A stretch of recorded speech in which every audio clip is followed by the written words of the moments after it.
श्री सीताराम शिखावस्थी के चैनल में आप सभी का स्वागत है। मैं हूं शिखावस्थी। आज इस वीडियो में सफला एकादशी व्रत कथा को सुनेंगे। सफला एकादशी का व्रत प्रत्येक वर्ष पौष मास के कृष्ण पक्ष की एकादशी को किया जाता है। मान्यता है कि सफला एकादशी का व्रत करके व्रत कथा को सुनने से व्यक्ति के जीवन की सभी विघ्न बाधाएं दूर होती हैं, कार्यों में सफलता प्राप्त होती है और अश्वमेध यज्ञ का पुण्यफल प्राप्त होता है। तो चलिए कथा को प्रारंभ करते हैं। भगवान कृष्ण बोले कि हे युधिष्ठिर, मैं दान, स्नान, तीर्थ, तप इत्यादि शुभ कर्मों से प्रसन्न नहीं होता हूँ। एकादशी व्रत करने वाला मुझे प्राणों के समान प्रिय लगता है। पौष मास के कृष्ण पक्ष की एकादशी का नाम सफला है। यह सभी कार्यों को सफल बनाने वाली है। इसमें नारायण जी की पूजा होती है। ऋतु अनुसार फल, फूल तथा धूप, दीप इत्यादि से पूजन करना चाहिए। महात्म्य की कथा भी कहता हूँ, ध्यान से सुनो। चंपावती नगरी में एक महिष्यमान नाम का राजा राज्य करता था। उस राजा के 4 पुत्र थे। बड़े पुत्र का नाम लुम्पक था। वह बड़ा ही दुराचारी था। मांस, मदिरा सेवन करना, परस्त्री गमन, वेश्याओं का संग इत्यादि कुकर्मों को किया करता था। पिता ने उसे अपने राज्य से निकाल दिया। राज्य से निकालने के बाद उसे एक वन में भेज दिया। उसी वन में एक पीपल का वृक्ष था और उस पीपल के वृक्ष को वह पीपल का वृक्ष भगवान को भी बहुत ही ज़्यादा प्रिय था। सभी देवताओं का क्रीड़ा स्थल भी वही था। ऐसे पतित पावन वृक्ष के नीचे लुम्पक भी रहने लगा, परंतु फिर भी उसकी चाल टेढ़ी की टेढ़ी ही रही। पिता के राज्य में चोरी करने चला जाता था और पुलिस पकड़कर राजा के डर से उसे छोड़ देती थी। एक दिन पौष मास के कृष्ण पक्ष की 10वीं की रात्रि को उसने लूट मार अत्याचार किया और पुलिस ने उसके वस्त्र उतारकर वन में उसे भेज दिया। निवस्त्र लुम्पक पीपल की शरण में आ गया। उस रात हेमगिरी पर्वत की शीतल पवन भी बह रही थी, जिससे लुम्पक पापी के सब अंगों में गठिया रोग ने प्रवेश किया तथा उसके हाथ पांव सभी ठंड की वजह से अकड़ गए।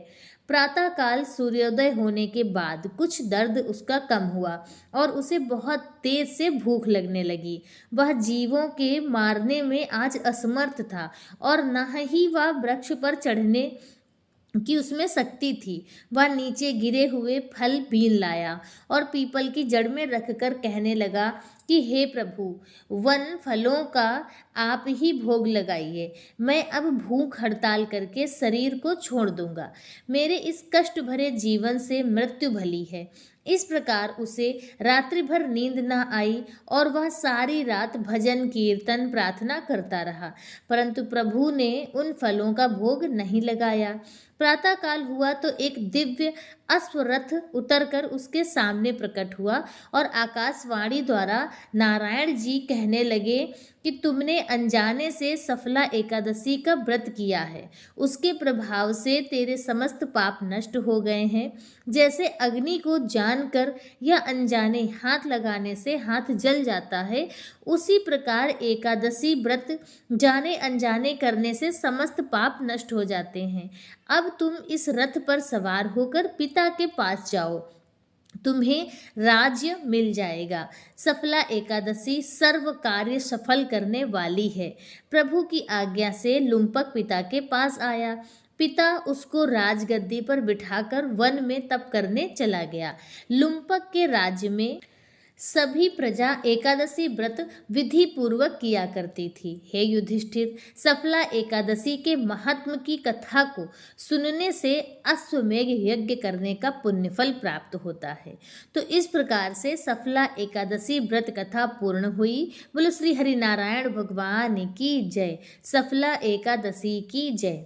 सफला एकादशी के दिन भगवान को नारियल, नींबू, अनार, सुपारी आदि का भोग अर्पण करना चाहिए। इसके साथ ही पौष मास में काले तिल का भी विशेष महत्व होता है, तो आप तिल से बने हुए पकवान, तिल से बना हुआ भोग भी श्री नारायण भगवान को सफला एकादशी के दिन लगा सकते हैं। मान्यता है कि तिल का दान करने से और तिल का भोग भगवान को अर्पण करने से व्यक्ति के जीवन के सभी पाप नष्ट होते हैं।